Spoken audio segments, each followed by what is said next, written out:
a gente já começa a ver alguns cientistas trabalhando com moléculas que conseguem trabalhar como engrenagens.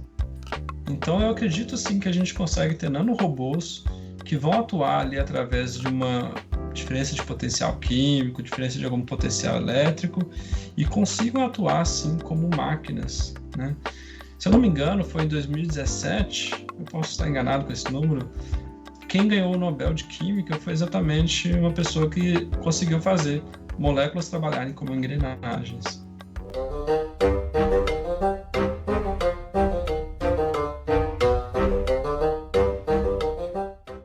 Saudações curiosos, eu sou André Tavares. Alan de Mello. E hoje, bem-vindos a mais um episódio do Brightcast. A mente brilhante convidada é ninguém mais, ninguém menos que o professor Dr. Daniel Dornelas. Ele é engenheiro químico formado pela UFMG, tem mestrado em engenharia química e doutor em engenharias de materiais pela UFMG também. Ele é um professor, pesquisador e um fã de quadrinhos, né?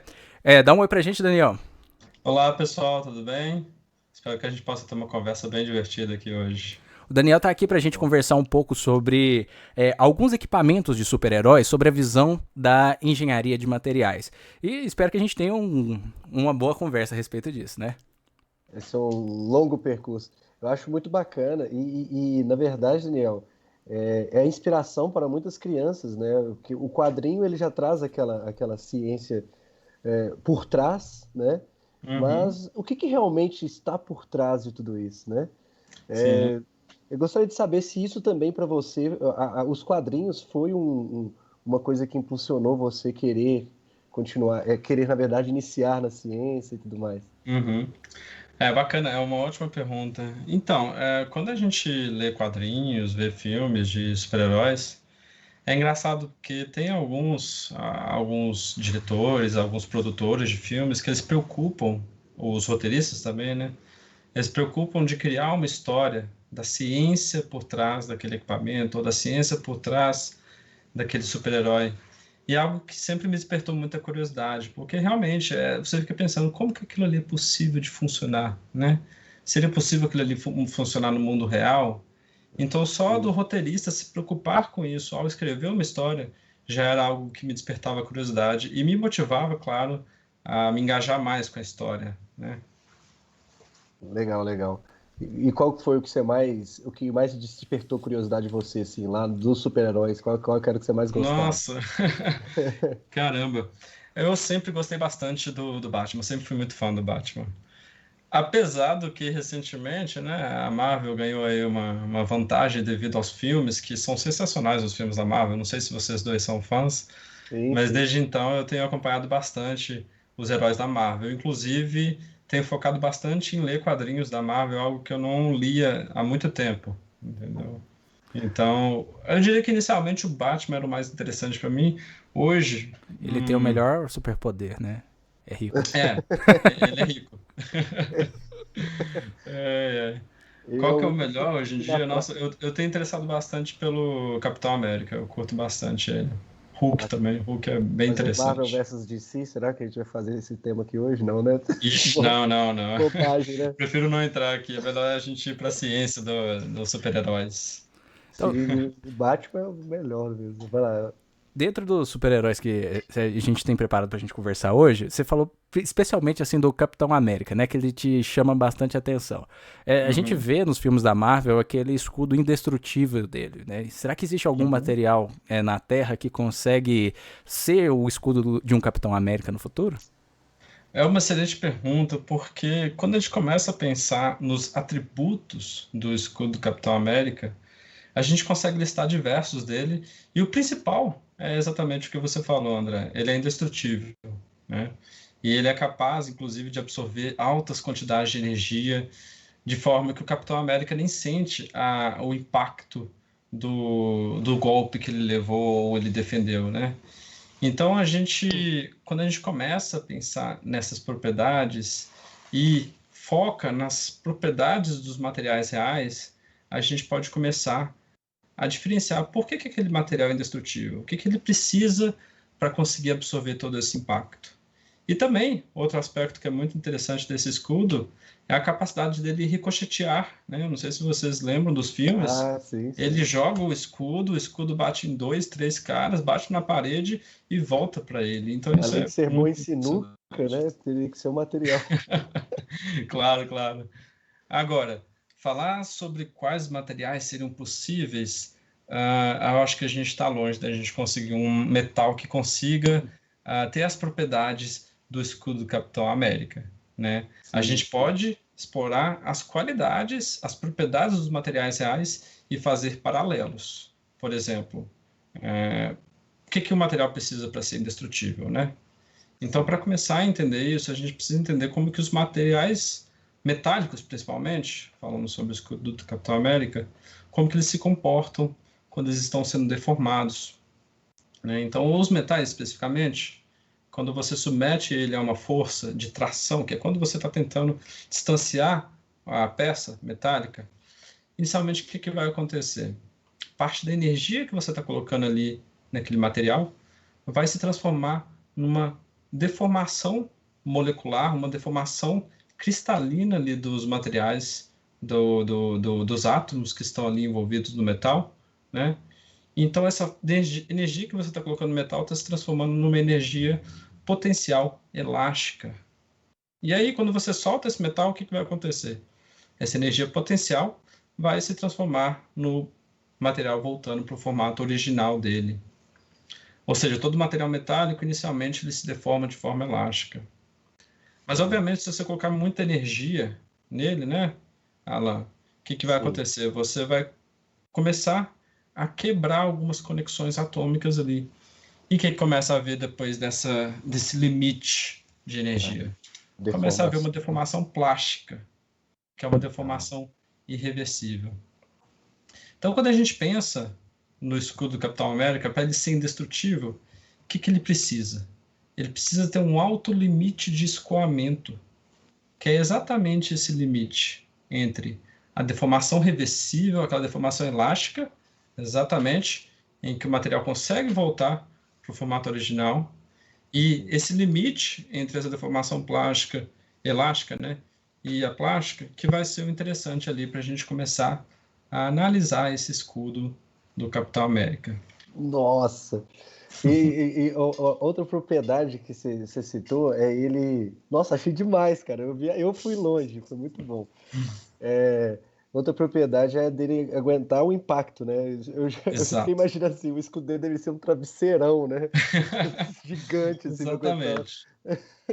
E isso é interessante, porque a gente tem formas de descrever isso quando a gente está falando de materiais reais, né?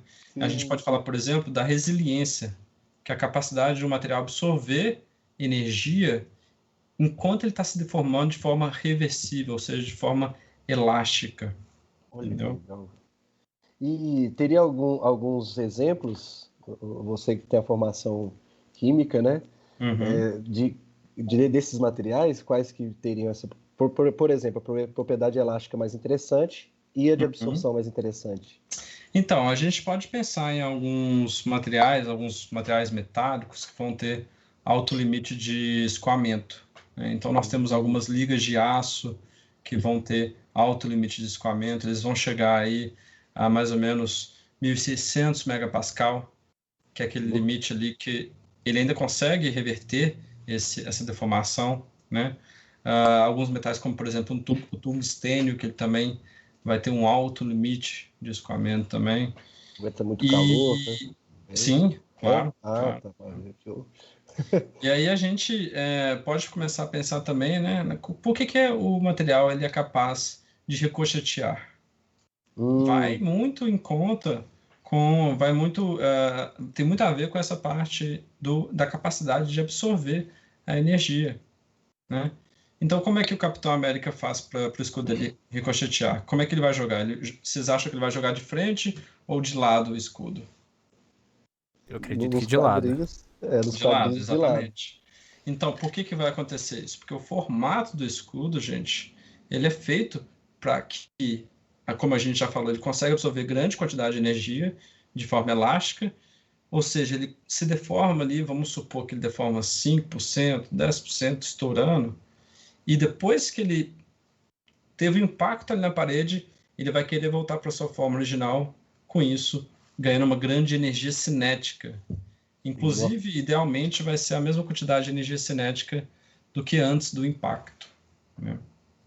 Perfeito. E assim, existem algumas ligas que conseguem aproveitar o melhor dos dois mundos, vamos dizer assim? É difícil a gente discutir sobre isso, porque quando a gente está falando de alto limite de escoamento, a gente tem que falar também do módulo de elasticidade de um material. Né? E materiais metálicos, eles vão ter ali um limite de escoamento que vai ter uma certa dificuldade dele comportar dessa forma. Sim. Apesar do que, é interessante a gente pensar que materiais metálicos em baixas velocidades, como por exemplo aço, ligas de aço, né, aço carbono e por aí vai. Aço carbono não, mas ligas de aço, em geral, em baixas velocidades, elas vão ter uma alta elasticidade. Não sei se vocês já viram aquele brinquedo de Newton. Vocês sabem o que é? Exatamente. Aquilo ali é basicamente o material metálico, que ali é uma bolinha de aço, ela vai bater nas outras bolinhas e devido à alta elasticidade desse material, nessa velocidade, ele consegue transferir boa parte da energia cinética dele para outra bolinha da outra extremidade. Entendeu? Eu tenho uma pergunta, era o adamantio existe? Eu não sei, mas eu acho que no quadrinho tem essa informação. O adamante é formado por tal, que é o mesmo das garras, né, do Wolverine lá, né? Exatamente. O adamantio, né, ele foi feito durante um processo ali de síntese de diversas ligas, né? Inclusive o vibrânio, que é o Vibranium do escudo do Capitão América, foi sintetizado da mesma forma. Então a origem desses metais é uma coisa meio nebulosa, ainda mais falando de quadrinho, né? A gente nunca sabe qual versão. A gente está falando de qual terra? Terra 616 ou está falando de outra terra? Então, assim, é uma coisa meio nebulosa quando a gente fala de quadrinho, mas falando sobre o MCU, né, que é o universo cinematográfico da Marvel. O Vibranium, ele é feito de uma liga do Vibranium, que é tirado lá de Wakanda, que é o país lá do Pantera Negra, né? Sim. E através de uma formação ali com um certo catalisador, o pessoal conseguiu formar o Vibranium. O adamantio é uma liga também desse mesmo material e feito com umas formas, feito com alguns outros materiais, por exemplo, como o aço, obtido nos Estados Unidos, entendeu? Mas não, ele não existe. É bom deixar isso claro. Mas legal já saber. É um material fictício. Das entranhas dos quadrinhos, assim. Sim, da sim. ciência. E o legal, assim, que a gente pode associar essa questão da elasticidade, do material ricochetear também, com outra grandeza que a gente chama de coeficiente de restituição, que é exatamente essa capacidade do material manter a energia cinética. Por exemplo, vocês conseguem pensar em algum material que a gente usa no nosso cotidiano que ele consegue manter essa alta energia cinética? Alta energia cinética? Depois de um impacto, né? Vamos dizer que a gente jogou um material em alguma superfície e depois desse impacto ele conseguiu manter a energia cinética. Tem que ser um material metálico? Pode ser um material metálico a baixa velocidade ou uma bola de basquete. Alguém já joga basquete? Já jogou? Joguei. Então, a bola de basquete, se você pegar ela vai ter ali um retorno de mais ou menos 70% a 80% da energia cinética. Ou seja, você sempre tem que dar uma forcinha nela para ela voltar para sua mão, para ela quicar no chão, manter esses 80% de energia cinética e voltar para sua mão. Os materiais metálicos, por incrível que pareça, em baixas velocidades eles conseguem isso também. Então vocês têm ligas de aço que, dependendo da base, se você jogar ela com baixa velocidade, você consegue que essa bolinha retorne para uma altura quase igual à inicial. Nossa, e é algo bem legal. Interessante. E o que seria essa velocidade baixa? Assim, é na casa de qual ordem de grandeza? Em torno de 1 metro por segundo, que dá mais ou menos aí 4 km por hora, 3,6 km por hora, né? Então, bem pouquinho. É bem baixo, baixo. Se o filme fosse gravado em câmera lenta, então pode ser que o escudo voltaria mesmo, né? Então, Nossa. estamos falando de filmes do século, no novo milênio, né? Então tudo tem que ser muito rápido. E eu até peguei, eu estava estudando para fazer uma apresentação sobre esse tema, e o escudo do Capitão América, em geral, ele vai ali a 70 km por hora. Ou seja, ele consegue um feito que os materiais metálicos conseguem a baixa velocidade, só que a velocidade 10 vezes maiores, né? 10, 20 vezes maiores. Então é um feito muito impressionante daquele escudo, de fazer isso tudo, ser indestrutível, conseguir absorver grande quantidade de energia e também ter um alto coeficiente de destruição naquelas velocidades. Muito legal. Interessante. Então é um material que, pelo menos pelo que a ciência já conhece até agora, não tem a menor chance de existir, né? Não, é difícil. É difícil a gente pensar. Mas como eu falei, algumas ligas de aço conseguem chegar ali a um comportamento um pouco parecido. Perfeito. E aí já puxando o gancho para as garras, né, do Wolverine. Ah, legal, legal. Então, como eu estava conversando com vocês, a ideia que eu tive para discutir sobre esse assunto, né, gente, é pegar vários materiais, né, o Alan acabou de falar, as garras do Wolverine, para a gente conseguir associar com alguns materiais típicos ou com algumas propriedades típicas de materiais que são discutidas em sala de aula. Então, por Sim. exemplo, para o escudo do Capitão América, a gente discutiu várias propriedades. Para o adamantium, das garras do Wolverine, a gente começa a explorar um novo tipo de propriedade dos materiais, ainda dos materiais metálicos, né? Então, por exemplo, por que o adamantium da garra do Wolverine é tão interessante? Bom, quando a gente lê os quadrinhos ou vê os filmes do X-Men, a gente percebe que aquele material ali, ele também vai ser indestrutível. Só que ele vai ser indestrutível de uma forma diferente, porque ele vai conseguir cortar tudo e não vai perder fio. Parecendo até as facas de dióxido de zircônio que são vendidas pelo olho da cara, né? Sim, sim. Eu, por sinal, eu tenho uma dessa. Eu fiz meu doutorado num laboratório de cerâmica, então sempre quando eu via essas facas eu ficava doido para comprar uma, comprei uma. É demais. O problema é quando perde o fio, tá? Então, Aí é uma dificuldade. Mas, enfim. Então, assim, quando a gente começa a explorar o fenômeno de corte das garras do Wolverine, o que está envolvido ali, né, gente? Então, para você cortar o material, o que você precisa? Você precisa que a sua faca, a sua lâmina, tenha uma alta pressão na ponta. E como que nós conseguimos isso? Com alta força ou com baixíssimas áreas. Sim. Então, uma área de contato entre a lâmina e a superfície que eu estou cortando. Então, quando eu estou falando de um corte, por exemplo, das garras do Wolverine, o interessante é a gente pensar em lâminas muito finas. Só que essas lâminas muito finas, em geral, elas são muito frágeis e perdem fio e se desgastam. O interessante é que o ser indestrutível das garras do Wolverine permite que a gente imagine, olha, vai ser uma lâmina extremamente fina e que não vai perder fio nunca. Olha que maravilha. Sim. E qual propriedade que a gente consegue associar com isso? A dureza dos materiais. Então, quando a gente pensa em dureza, o que seria essa propriedade? Bom, a dureza, gente, é a propriedade que o material tem de fazer marcas nos outros. Isso pode ser através de um arranhão, você está querendo riscar um material, ou através de indentações, que é quando você quer fazer algum relevo ali, penetrar um material dentro do outro. Inclusive como a gente usa testes laboratoriais para medir a dureza. A gente pega um indentador e marca no material, depois vamos lá no microscópio para ver qual foi a profundidade que a gente conseguiu aprofundar esse indentador. Então, para o caso da escala que nós usamos de dureza, a escala mais famosa, o diamante é o material mais duro que existe. Ou seja, para você riscar esse diamante é muito difícil e, inclusive, é um problema técnico. Como conformar esse diamante, né? Porque é o material mais duro que a gente conhece. Sim. Então, quando a gente pensa na lâmina das garras do Wolverine, a gente pode imaginar que ele vai ter uma dureza maior do que a do diamante, porque, pô, é quadrinhos, a gente tem essa liberdade, né? E o legal é que, se a gente pensar nas lâminas mais finas que existem na Terra, os números começam a nos impressionar.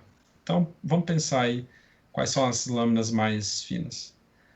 Por exemplo, a nossa lâmina de barbear, ela vai chegar aí a nanômetros. É algo que eu fiquei impressionado quando eu li sobre isso. Mas uma lâmina pode chegar a 80 nanômetros, gente. É muito fino. Nossa. E se a gente pensar da menor lâmina que nós temos na Terra, e é um material natural, é a obsidiana, que é um material vulcânico, em que, dependendo da forma que você cortar ali aquele material, que você prepara ele, você consegue lâminas de 3 nanômetros. Ah, Nossa. então é por isso que nos jogos de RPG esse material de obsidiana ele é muito, além de ser muito caro, ele é muito utilizado para fabricar as espadas mais fodonas. Entendi. Exatamente, porque é muito fino, entendeu? Então, se você pegar uma lâmina de obsidiana, imaginar que ela é indestrutível, ou seja, tem uma alta dureza, né? Porque no caso da obsidiana ela vai quebrar com facilidade. Mas vamos pegar essa mesma espessura, essa mesma agudez da obsidiana e vamos aplicar na garra do Wolverine. Vamos imaginar que ela tem 3 nanômetros e ela é indestrutível. O interessante é que quando a gente começa a fazer os cálculos, por exemplo, para cortar uma liga de aço que tem alta tensão de cisalhamento, que é o limite ali que eu tenho para cortar, você consegue cortar uma lâmina de aço com força de 200 gramas. Nossa. Ou seja, com 0,2 quilos, você consegue cortar uma liga de aço usando uma lâmina de 3 nanômetros. Cara, então, basicamente assim, você passa uma lâmina fictícia dessa, corta. Ah, então tá justificado porque corta tudo, a lâmina do Wolverine, né? Mas óbvio que aqui a gente está extrapolando que é o material mais duro que existe, né? Tem maior dureza. Então... Eles, né, pega a obsidiana e ainda faz algumas camadas, né, suponhamos, né, de grafeno, né? Deixa... Seria uma excelente ideia. A gente ganharia ali alguns nanômetros, mas continuaria com uma ponta bem fina. E assim, isso imaginando que o Wolverine vai ter uma força de um lutador de boxe, que é algo razoável da gente pensar. Sim. Imagina o tanto de pressão que ele consegue quando ele está fazendo aquela força ali na ponta daquela lâmina. Sim. Então, assim, eu até cheguei a fazer essas contas.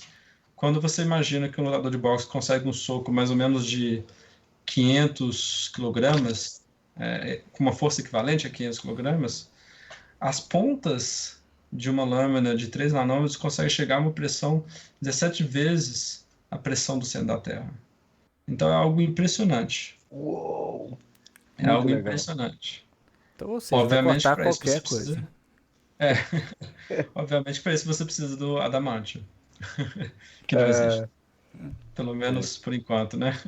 Vai que os elementos que a gente ainda não conseguiu estabilizar, né? Eles têm essas propriedades loucas, né? A gente nunca sabe. Sim. Seria interessantíssimo. E isso é algo muito interessante da ciência dos quadrinhos, que o Alan perguntou no início. Sempre tem um ou outro elemento sendo descoberto ali, né? Não sei se você chegaram a ver o Homem de Ferro 2. Ele acaba, 2 ou 3, ele acaba descobrindo uma nova estrutura de carbono. Então sempre tem essa parte de descobrir coisas novas que nos motiva bastante a seguir na ciência, né? O que seria ciência sem a ficção científica, né? Sim, e os quadrinhos eles são muito abertos, né? Isso é sensacional. Uhum. Além de cortar, ele teria que ter outra propriedade, né? Não teria que se deformar, né? Sim. Vocês que são mais da área da química podem me corrigir se estiver errado. Mas... Então, um material que ele tem alta dureza, em geral, ele vai ter maior resistência à deformação, né? Então vai ter baixa ductibilidade, né? Isso, vai ter um coeficiente que vai conseguir correlacionar esses dois limites. É engraçado, né? Quando a gente pensa da ficção científica e dos quadrinhos, tem tanta coisa que a gente... A nossa ciência é muito jovem, né? Se chegar com o celular, se você chegasse com um celular há 2000 anos atrás, era um bruxo, né? Se você chegasse, acho que até 100 anos atrás, você já era um alienígena. Vamos dizer assim. Acho que a gente tá andando a passos largos e pode ser que no futuro existam coisas assim, né? E é legal você comentar isso, André, porque a gente talvez nem saiba como vai ser o futuro. A gente imagina e tenta imaginar, mas a gente nem sabe. Uma coisa que eu sempre fico impressionado na ciência é a interação entre o observador e o que está sendo observado. Essas interações são muito interessantes porque tem vezes que você está tentando ver uma coisa que, na verdade, você pode ver o que você está tentando medir de diversas outras formas. Por exemplo, Exatamente. é, é, comprimentos de ondas diferentes para conseguir observar. Então, assim, a gente imagina diversas coisas do nosso futuro, mas nós não sabemos ainda como que vai ser esse futuro, porque o desenvolvimento da ciência é muito rápido e muito abrangente, né?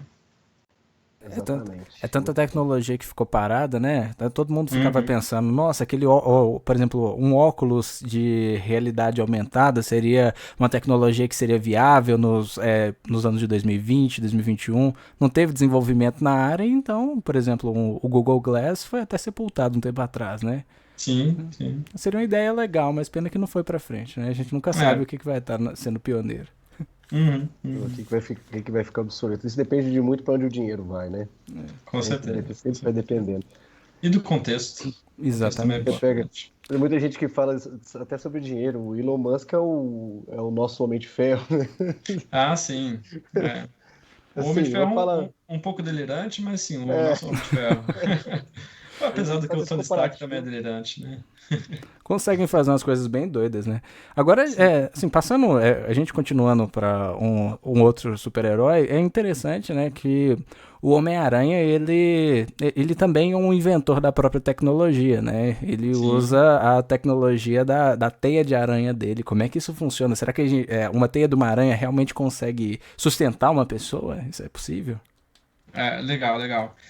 Então, quando a gente analisa as teias de aranhas, eles são materiais altamente complexos. Então, materiais biológicos em geral, eles vão ter um nível de complexidade bem interessante. E eu sempre fico impressionado de como que a natureza consegue produzir aquilo. Mas pensando nos diversos tipos de teias de aranha que tem, a gente consegue diferenciar diversos tipos. Então, por exemplo, uma aranha ela vai ter um tipo de teia ali para sustentar ela, e ela vai usar um outro tipo de fio para conseguir agarrar os materiais, os materiais não, os animais que estão voando ali. Então, eles vão produzir teias diferentes. Se a gente focar na teia de sustentação, que é a que tem maior resistência, a gente vai ter que começar a analisar agora as propriedades de materiais poliméricos, né? Então, é uma outra classe diferente. Até então, a gente estava falando sobre materiais metálicos, e agora a gente precisa falar sobre esses materiais poliméricos, que também existe uma grande variedade de comportamentos diferentes. Então, a teia de aranha, em geral, ela vai se comportar como se fosse um material polimérico plástico, ou seja, ele vai ter a sua deformação elástica, seguida de uma deformação plástica. Como eu expliquei lá nos metais, só que agora com grandezas diferentes. Para o caso das teias de aranha, elas vão conseguir se deformar muito mais do que um material metálico, obviamente, né? Então, uma teia ela pode chegar a se estender 8 vezes o tamanho dela, até que ela se rompa. Ou seja, é um aumento muito considerável, gente, de um material. Bom, e o interessante da teia de aranha é que se a gente comparar o limite de resistência à tração, que é quando ele se rompe, a gente consegue perceber que esse valor dessas tensões, elas são comparáveis com algumas ligas metálicas que não têm um limite tão alto ali, tá? Então, por exemplo, um manganês, um magnésio, ligas de magnésio, né? Em geral, eles não vão ter um limite de resistência tão alto. Então, a teia de aranha ela vai se aproximar a esse limite. E o interessante é que a teia de aranha, gente, ela é muito leve. Ou seja, se você pegar um cabo de aço, por exemplo, e pegar o peso daquele cabo de aço, e agora construir um cabo de teia de aranha usando o mesmo peso que você tinha no cabo de aço, você consegue uma resistência muito maior do que o do cabo de aço. Por quê? Pela teia de aranha ser mais leve, a resistência específica dela é muito maior do que a do aço. O que é essa resistência específica? É basicamente a resistência, as tensões que ela resiste por quilo de material. Então, nesse exemplo do cabo de aço, se vocês pegarem mesma massa de aço e mesma massa de teia de aranha, a teia de aranha ela pode chegar a ser 5 vezes mais resistente do que um cabo de aço. Então, as teias de aranha, sim, elas podem ter a capacidade de transportar o Homem-Aranha pela cidade. Então, não, eu fiquei pensando na aranha que vai fazer isso. É a única coisa que é difícil, né? Tu ficou imaginando a aranha fazendo as acrobacias que o Homem-Aranha faz enquanto tá... Eu disse assim, não, vamos produzir esse cabo de aço, mas como que a gente vai fazer? Vamos pegar milhões de aranhas e pedir elas para fazer a mesma coisa, tocando uma música. E vai ter que ser alinhadinho, hein? Tem que ser alinhadinho. Não, mas hoje em dia a gente faz isso até com bactéria para produzir insulina, né? A gente não, acho que não tá muito longe da gente chegar numa situação dessa, não. E o legal é que a teia de aranha, da forma que ela é produzida pelas aranhas, ela é um material líquido dentro do corpo e ele se solidifica quando exposto ao ar. Então dá para pensar em diversas tecnologias de como reproduzir isso de forma que você solidifique ali logo que ele é exposto ao ar. Muito legal. Isso aí já abriu um universo na cabeça agora. Só entender o processo, né, de fabricação. Sim. Agora, se o Homem-Aranha produz a teia de forma artificial ou não, aí já é discussão para a galera que é fã hardcore de quadrinho, né? Que tem vários tipos, né? Nos filmes, em geral, ele usa tecnologia. No quadrinho, na animação que eu assistia durante minha infância, ele produzia aquela teia mesmo.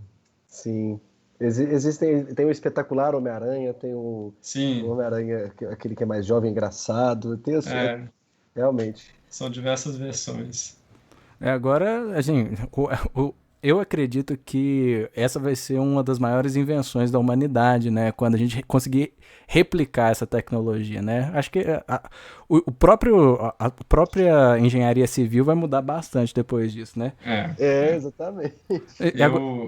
O próprio bang jump vai mudar bastante. Assim, o problema da teia de aranha é que ela deforma de forma irreversível, né? Então, teria que ser trocada a cada vez que alguém pula de bang jump. Aí, ó. Mas pelo menos você poderia aproveitar e fazer um mergulho ali no final. Deforma, aí cai lá no riozinho e aproveita para nadar. Bem lento, né? Bem lento. Senta na água. Aí os cálculos de engenharia tem que ser bem precisos, né? Porque a gente não quer causar um acidente. Ainda mais alguém caindo de alta velocidade na água de cabeça. Agora, é legal você ter comentado isso, André, essa questão dos materiais reproduzindo materiais naturais, né? No meu doutorado, eu trabalhei com um tipo de material que tem a estrutura de poros organizada, basicamente pela técnica de freeze cache, moldagem por congelamento. E eu sempre ficava super empolgado quando eu li artigos sobre como isso reproduz as estruturas naturais. E é algo que a engenharia está encarando muito agora. A engenharia, a ciência de materiais como um todo, está encarando muito agora e está obtendo resultados muito interessantes, né? Então, é impressionante como que os limites da ciência sempre são alcançados e empurrados cada vez mais, né? A imaginação é tudo e o céu é o limite, né? Sim. Agora, uma das coisas que nunca se calam nos quadrinhos, né, é um utensílio que não é um superpoder, né? É uma roupa que, não importa o que aconteça, ela não se rasga. O que tem de tão legal na calça do Hulk? Então, existem até discussões se o short do Hulk é o material mais forte da Marvel. E é uma discussão antiga. A gente sempre fica pensando, pô, mas como que aquele short tá sempre ali? No Hulk, ele cresce ali de 60, 80 quilos para 700 quilos, quase uma tonelada, e aquele short não se rasga. Então, o que acontece ali, né? Bom, assim como a teia do Homem-Aranha, para discutir sobre esse short, é sempre interessante a gente lembrar sobre os materiais, sobre os materiais poliméricos, né? Sim, Só que sim. nesse caso, é um tipo de material polimérico que vai agir como um material totalmente elástico, tá? E nós temos uma classe de materiais que se comportam assim, que são os elastômeros. Você já ouviu falar dos elastômeros? Já sim. Já, né? Então, o que são eles? São materiais que têm grande capacidade de se deformar com uma pequena tensão que você coloca ali naquele material, né? E o interessante é que essas deformações podem chegar a 7, 8 vezes o tamanho, e se você solta ele, ele vai conseguir voltar para o formato original. Isso é muito impressionante, gente. E o interessante, aqui indo um pouquinho mais para a ciência dos materiais, se a gente pensar por que isso acontece. E existe um modelo para explicar a estrutura molecular ali, que se chama modelo do espaguete e almôndega. Oh, Vamos imaginar que vocês fizeram aí um prato de espaguete. E tem algumas almôndegas ali que vão representar as ligações entre as diversas cadeias carbônicas, que são os polímeros, né? E que são representados pelo espaguete. Então você tem várias cadeias ali entrelaçadas e cada almôndega representa ligações entre as cadeias. Quando você aplica uma tensão nesse espaguete, né, o espaguete ele é um exemplo interessante porque a gente consegue ver que o espaguete vai se alinhar, né? Vocês concordam? Ele está sim. todo ali entremeado. Se você aplicar uma tensão de tração, ele vai se alinhar de forma que você vai conseguir esticar bastante o material. Então, agora pensando em cadeia de carbono, porque o espaguete ele se parte, então agora já não dá mais para explicar muito, mas as cadeias de carbono elas se alinham e Legal. você consegue deformar elas de forma elástica. Só que o interessante é que as almôndegas, que são as ligações entre as cadeias, ainda estão ali conectando essas cadeias. E quando você solta esse material, ou seja, você para de aplicar ali uma tensão, as almôndegas elas tendem a entremear novamente as cadeias de carbono, as cadeias poliméricas. E volta a se espaguetificar. Exatamente, volta a ser Apesar o de seu prato, espaguetificação sendo coisa de buraco negro, mas. volta a ser o seu prato de espaguete ali bonitinho. Beleza. E os elastômeros se comportam dessa forma, gente. E Muito o bom. interessante, como eu falei, eles conseguem se deformar de forma elástica até 7, alguns 9, 10 vezes o tamanho deles. E nós já temos materiais que fazem isso. Por exemplo, a Lycra, que Sim. é um material de poliuretano. Você tem ali um material que, se você aplicar atenção, facilmente você deforma ele e ele consegue voltar ao tamanho original. E esse material, inclusive, ele é utilizado na fabricação de roupas, né? Então, Foi por, patenteadão, né? Teve sim, uhum, uma história da Lycra. sim. Por questões de conforto, em geral, as nossas roupas têm de 1 a 5% de lycra. Porque senão você teria uma roupa ali que ficaria te daria uma tensão ali como se ela estivesse apertando você, entendeu? Para roupas esportivas, que são roupas que têm que se conformar mais ao corpo do atleta, essa porcentagem pode chegar aí a 12%, 12, 15%. Sendo que a própria lycra, ela se deforma 5 a 6 vezes o tamanho dela. Então, se a gente conseguir pensar lá no Hulk, agora voltando para ele, né? Aquele cara, Bruce Banner, um cientista, vamos imaginar que ele tem minha altura ali, 1,70, 1,69, e pesa ali uns 80 quilos. Quando ele vira o Hulk, ele fica enorme, né, gente? Ele chega ali a Sim. 2,5 metros. Eu até falei antes, 700 quilos mais ou menos, quase 1 tonelada. Então, assim, fazendo umas estimativas bem grosseiras, a gente consegue imaginar que o perímetro da coxa dele vai chegar a aumentar ali 3, 4 vezes, né? Eu acho que seria uma estimativa razoável. Ou Sim. seja, se você obtivesse um material, se você obtiver um material só de lycra, você já consegue um short que mesmo com a transformação do Hulk, ele ficaria ali, ele conseguiria deformar aquele tanto E o melhor, Conseguiria quando ele voltar. voltasse a ser Bruce Banner, ele não ficaria pelado. Olha que maravilha. Nossa, que legal, cara. Então o Lycra é a solução do problema. O Lycra é a solução do Like, Hulk. like a solução para muitas pessoas que têm o efeito sanfona, né, cara? Sim, No sim. caso, depois dos 30, né? Explica, né? Acaba ajudando um pouco. É, Não, agora com o avanço das tecnologias cada vez mais, né, principalmente agora com inteligência artificial, né, um Jarvis pode estar aparecendo por aí e a sim. gente pode aparecer, a gente fala Alexa aqui para todo lado, daqui a pouco a Alexa tá Daqui a pouco a conhecendo a gente. sua vai responder aí. É verdade, né?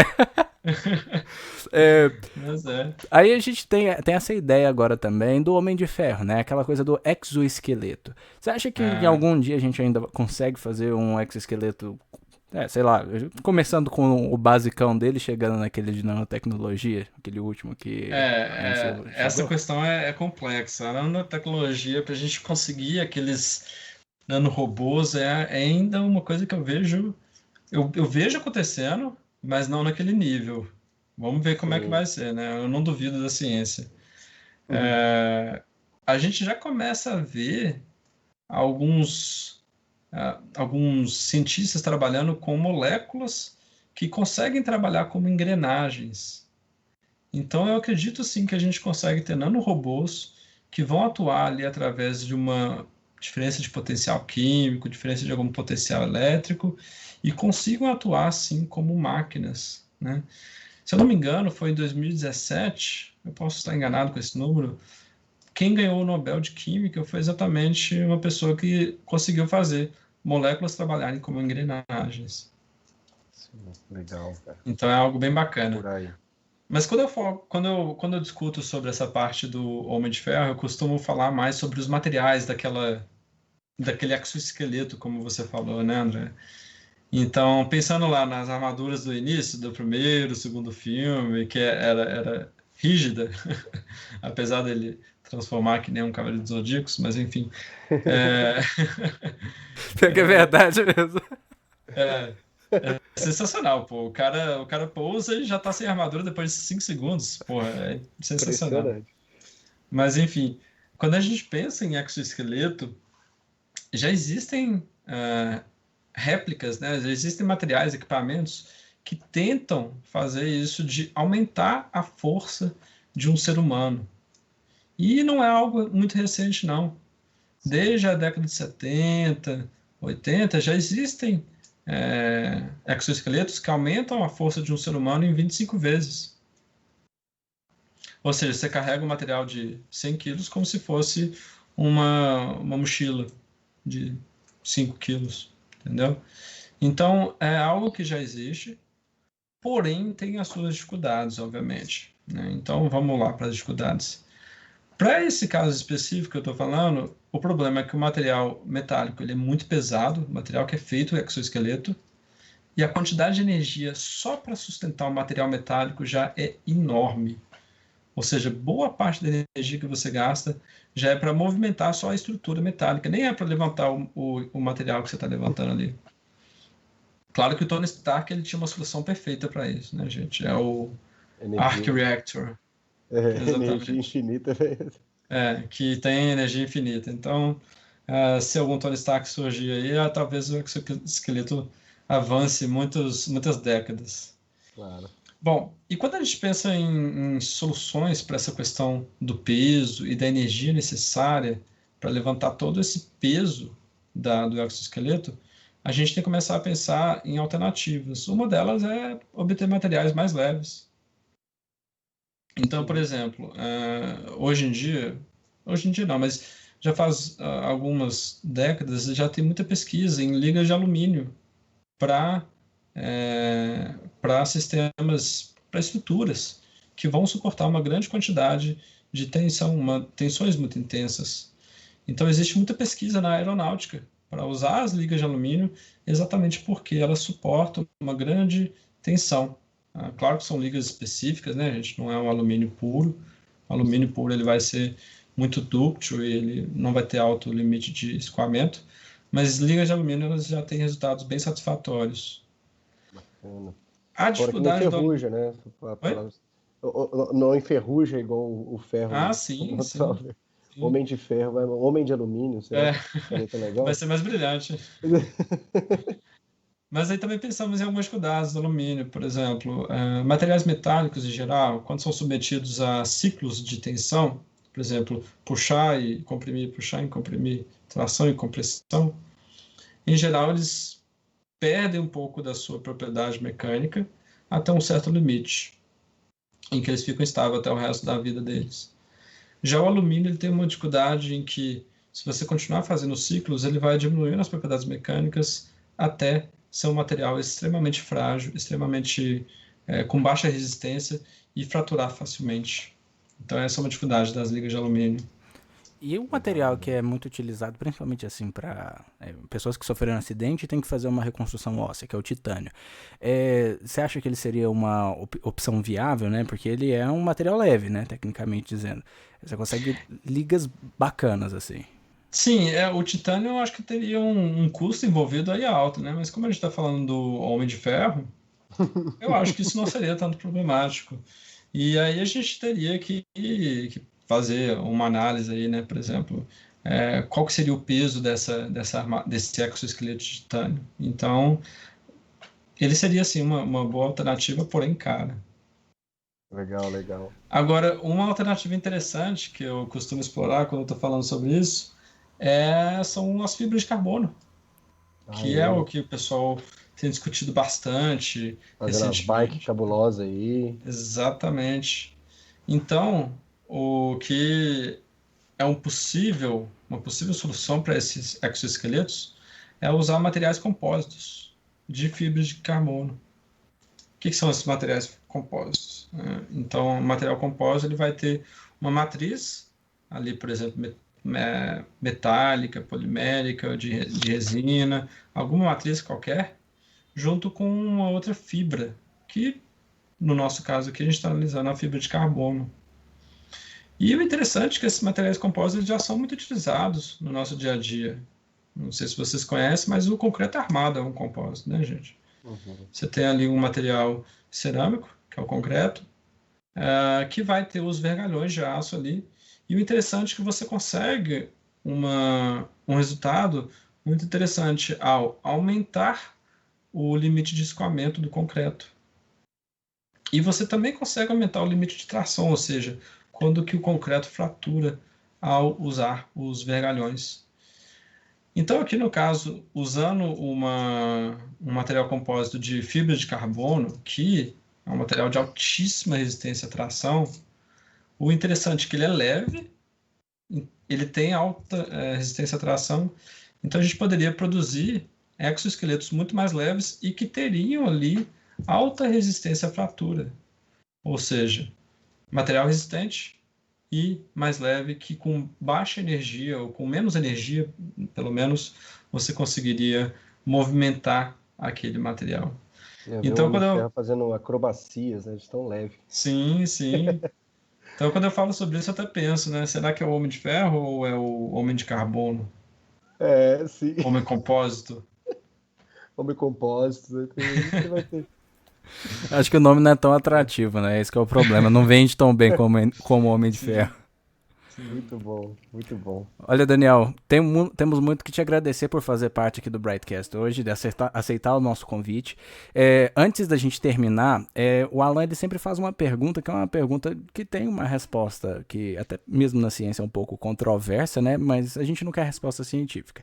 A gente quer o que você entende, assim, a sua abstração em relação a essa pergunta muito difícil que o Alan sempre faz, tá bom? Vamos Então, lá. tem muita gente que reprova nessa pergunta, tá?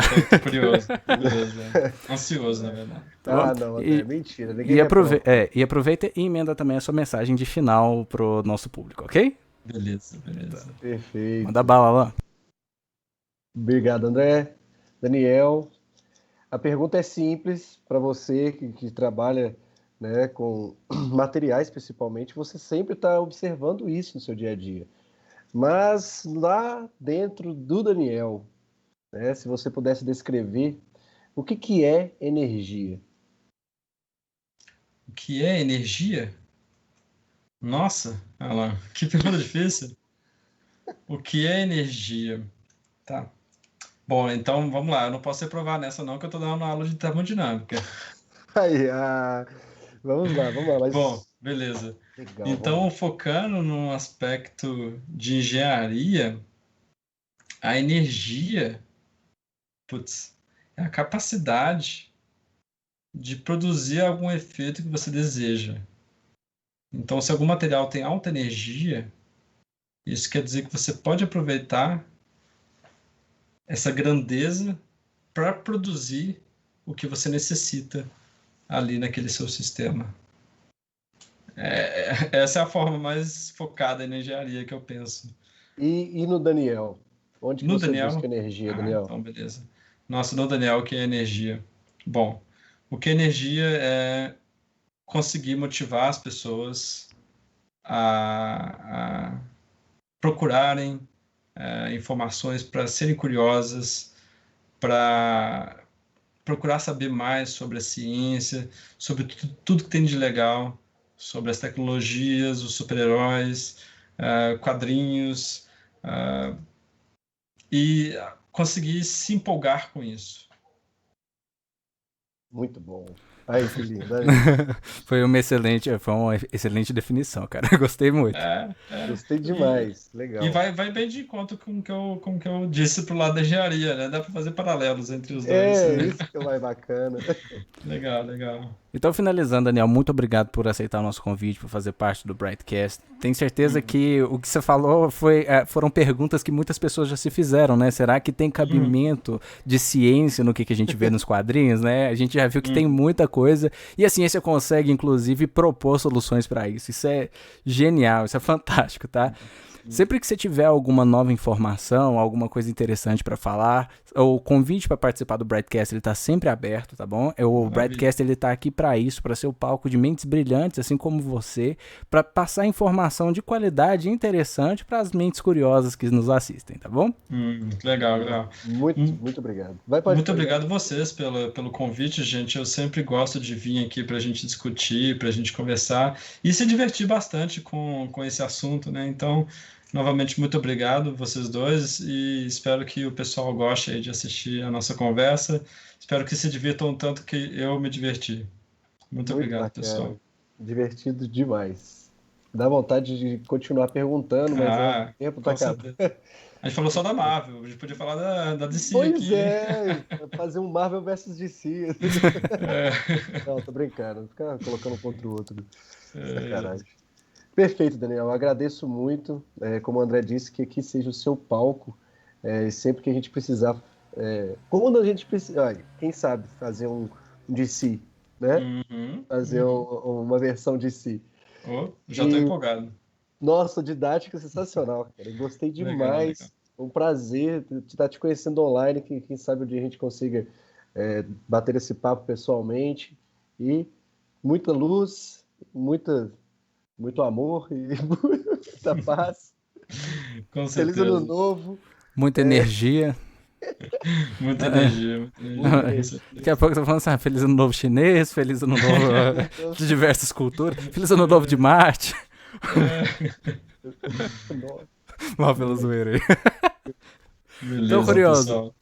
Então, curiosos, a gente fica por aqui nesse episódio do Brightcast. Se você gostou, não se esqueça de deixar o seu like, compartilhar com seus amigos, se inscrever no nosso canal. O seu apoio nos ajuda bastante a crescer. E se você tiver ideias de quem a gente possa chamar para conversar e ter mais um bate-papo interessante, deixa aí nos comentários pra gente, tá bom? Um forte abraço e nos vemos no próximo episódio do Brightcast. Tchau, tchau, gente! Tchau, tchau. Abraço.